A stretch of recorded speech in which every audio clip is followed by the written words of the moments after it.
মাসে বা সপ্তাহে একটা দিন নিজেকে সময় দেওয়া উচিত নিজের কাছের মানুষদের কাছে গিয়ে। আসসালামু আলাইকুম এভরিওয়ান, সবাইকে ওয়েলকাম করছি আমার আজকের নতুন আরেকটি ব্লগে। আমিও আজকে চলে গিয়েছি আমার কাছের মানুষদের কাছে। তো আজকে যাওয়ার মেইন রিজন হচ্ছে তাদের বাসায় নতুন এসি লাগিয়েছে, আর এসিতে কিন্তু আমার ভাগ্য আছে। তো আমি ভিডিওটা শুরু করে দিয়েছি সকাল থেকে। সকালে ঘুম থেকে উঠে আমি একদম রেডি হয়ে গিয়েছি, নাস্তা করেই তারপর আমি বের হয়ে গিয়েছি। আর বাহিরে আসলে গরম যতই থাকুক কিন্তু বাতাসও আছে, বাট বাসায় ওই পরিমাণে বাতাসটা আর লাগে না গায়ে। বাসায় প্রচুর পরিমাণে গরম, তো বাহিরে গিয়ে আমার অনেক বেশি ভালো লাগছিল।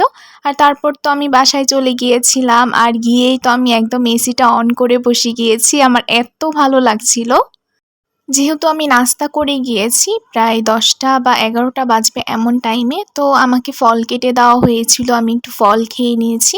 আর তারপর রান্নাবান্না শুরু করে দেওয়া হয়েছে। ডিম ভুনা অলরেডি করা হয়ে গিয়েছে, আর এখানে চিংড়ি মাছ ভুনা করা হচ্ছিল, পাশে গরু মাংসও রান্না করা হচ্ছিল। আজকে আমাদের ঈদ হয়েছে সবার সাথে, এত ভালো লাগছিল। আর এই জায়গায় আমি একটু আম আর একটু বাঙ্গি পেয়ারা দিয়ে একটা মাখা বানিয়েছিলাম, ঝাল ঝাল করে সবাই মিলে একটু খেয়েছিলাম। তারপর করলা ভাজিও করা হয়েছে, মিষ্টি কুমড়ার শাক, আলু আর বুটের ডাল দিয়ে মাছের মাথা দিয়ে রান্না করা হয়েছে। এখানে ট্যাংরা মাছও ভুনা করা হয়েছে, মানে আইটেমের শেষ নেই। আর সবার শেষে এখানে পোলাওটা রান্না করা হচ্ছে। পোলাওটা আগে রান্না করে নিলে আসলে ভালো লাগতো না। আর পোলাও রান্না করা হয়ে গেলে একদম খাওয়ার আগ মুহূর্তেই গরম গরম চিংড়ির বড়া ভেজে নেওয়া হচ্ছিল। তো সব কিছু রেডি করার পরে টেবিলে নিয়ে আসা হয়েছে। আমি আবার বলে দিচ্ছি খাবারে কী কী ছিল: পোলাও, ভাত, তারপর করলা ভাজি, মিষ্টি কুমড়ার শাকের একটা তরকারি, ডিম ভুনা, চিংড়ি মাছের ভুনা, ট্যাংরা মাছের ভুনা, গরুর মাংস, সালাদ আর চিংড়ি মাছের বড়া। তো তারপরে আমরা সবাই মিলে খাওয়া দাওয়া করে নিচ্ছিলাম। যদিও এখানে টেবিলে সব কিছু সাজানো হয়েছিল, বাট সবাই কিন্তু একদম প্লেট নিয়ে রুমে চলে গিয়েছে এসির নিচে বসে বসে আরাম করে খাবে। মানে কী যে একটা মজা হচ্ছিল আজকে বাসায়। তো খাওয়া দাওয়া শেষ করে এখানে আমি একটু বসে বসে আড্ডা দিচ্ছিলাম সবার সাথে। আর এর মধ্যেই আবার আমাদেরকে আইসক্রিমও দেওয়া হয়েছে। তো আমরা 3 ভাই বোন মিলে আইসক্রিম খাচ্ছিলাম। আমরা একটু চেয়ার্স করছিলাম আর মজা করছিলাম এইটা নিয়েই। আর বিকেলে আমি চলে গিয়েছিলাম ছাদে, আর আমি একটু ভিডিও করছিলাম। কি সুন্দর ফুলগুলো দেখা যাচ্ছিল। আর পাশেই একটা আম গাছে এত আম ধরেছে, দূর থেকে অনেক বেশি ভালো লাগছিল। আর এরই মধ্যে একটা কোইন্সিডেন্স হয়ে গিয়েছে, পাশের বিল্ডিং থেকে আমার একটা ফ্রেন্ড আমাকে ডাক দিল। আমি তো দেখে একদম অবাক হয়ে গিয়েছি যে তার বাসা ওইখানে।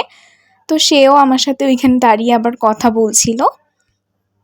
আর এর পাশেই ছাদে পানি দেওয়া হচ্ছিল গাছে। ছাদে অনেকগুলো গাছ আছে ওই বাসার বাড়িওয়ালি আন্টির। আর আন্টি কিন্তু অলওয়েজ আমার ভিডিও দেখে, অনেক সময় কমেন্টও করে। তো এখানে ছাদে গাছে পানি দেওয়া হচ্ছিল। অনেকগুলো গাছ আছে, অনেক ধরনের সবজি গাছ আছে ছাদে। আর এই বিকেল টাইমে আসলে ছাদে অনেক বাতাস ছিল, তো আমি কিছুক্ষণ দাঁড়িয়েছিলাম, ভিডিও করছিলাম আর বাতাসও খাচ্ছিলাম। অনেক বেশি ভালো লাগছিল। আসলে মাঝে মাঝে নিজেকে একটু সময় দেওয়া দরকার, একদম সব কিছু থেকে ছুটি নিয়ে শুধুমাত্র নিজেকে একটু সময় দেওয়া। আর আজকে কিন্তু আমি একদম সব কিছু থেকে ছুটি নিয়ে নিয়েছি, মানে আজকে আমার কোনো কাজই করতে হয়নি তেমন একটা। তারপর সন্ধ্যায় নাস্তার জন্য এখানে পেঁয়াজু, তারপর ছোলা বুট ভুনা, আলুর চপ, বেগুনি সব কিছু বানানো হচ্ছিল। তো আমিও এখানে দাঁড়িয়ে একটু ভিডিও করছিলাম। আর ভিডিও করতে করতে কিন্তু আমি গরম গরম খেয়ে নিচ্ছিলাম, কারণ এগুলো আসলে গরম গরম খেতেই বেশি ভালো লাগে।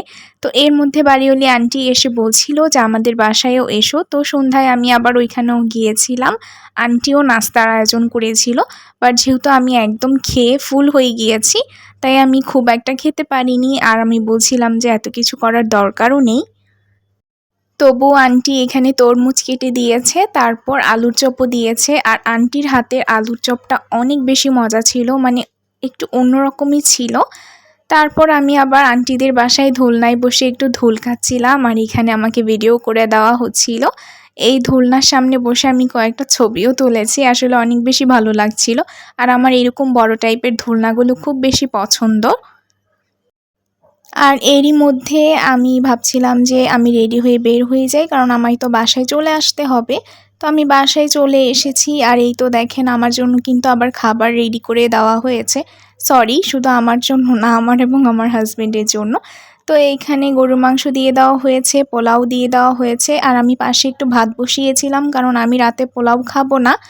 আর মিষ্টি কুমড়া শাক দিয়েছে, করলা ভাজি, চিংড়ি মাছ ভুনা, ট্যাংরা মাছ ভুনা, আর ফালুদা বানিয়েছিল, ফালুদাও দিয়েছে। এটা কিন্তু একদম পুরো বক্স ভর্তি ছিল, আমরা সবাই মিলে খেয়ে একদম হাফ করে ফেলেছি, মানে আর অল্প একটুই আছে, কারণ ফালুদাটা এত বেশি মজা হয়, একদম এই গরমে খেয়ে কলিজাটা একদম ঠান্ডা হয়ে যায়। তো আজকে অনেক ভালো দিন গিয়েছে। আল্লাহ হাফেজ।